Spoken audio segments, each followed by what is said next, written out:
Advokat Togar Situmorang mengajukan uji materi atau judicial review terhadap Undang-Undang Nomor 18 Tahun 2003 tentang advokat ke Mahkamah Konstitusi. Permohonan ini diajukan karena ia menilai kewenangan organisasi advokat saat ini terlalu luas dan berpotensi merugikan hak konstitusional advokat. Permohonan tersebut secara khusus menyoroti pasal 16 Undang-Undang Advokat beserta penjelasannya, terutama terkait makna frasa itikat baik. Togar berpendapat bahwa penentuan apakah seorang advokat bertindak dengan itikat baik dalam menjalankan profesinya seharusnya menjadi kewenangan mutlak Dewan Kehormatan Organisasi Advokat atau DKOA, bukan langsung ditentukan oleh aparat penegak hukum. Menurutnya, dugaan tindak pidana yang dialami advokat saat menjalankan profesi, seperti tuduhan janji kemenangan perkara atau pemberian uang operasional, semestinya lebih dahulu diperiksa oleh DKOA berdasarkan asas due process of law. Langkah ini dinilai penting untuk mencegah terjadinya kriminalisasi terhadap advokat yang sedang menjalankan tugas profesinya. Ia juga menekankan pentingnya kepastian hukum, tanpa batasan kewenangan yang jelas antara organisasi advokat dan aparat penegak hukum.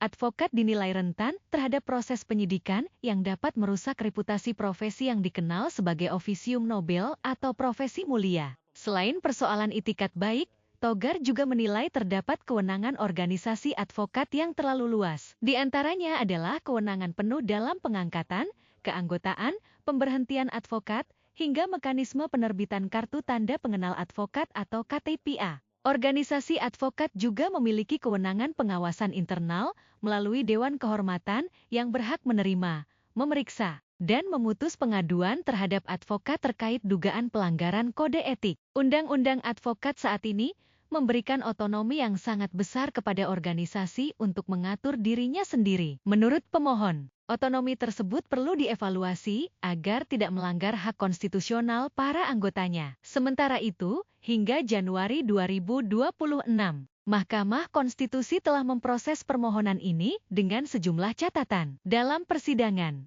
Majelis Hakim menyarankan agar pemohon memperjelas objek pengujian, apakah hanya pasal 16 atau termasuk penjelasannya, guna menghindari multitafsir. Mahkamah juga menegaskan bahwa profesi advokat memang dituntut memiliki standar kompetensi, integritas, dan moralitas yang tinggi mengingat perannya dalam menegakkan hukum dan keadilan. Dalam perkembangan terakhir, Mahkamah Konstitusi menyatakan bahwa pada prinsipnya aturan mengenai kewenangan organisasi advokat tetap dinilai konstitusional. Meski demikian, perdebatan mengenai batasan kewenangan tersebut masih terus menjadi perhatian dalam proses persidangan. Perkara ini pun menjadi sorotan karena menyangkut keseimbangan antara perlindungan profesi advokat dan prinsip penegakan hukum yang adil di Indonesia.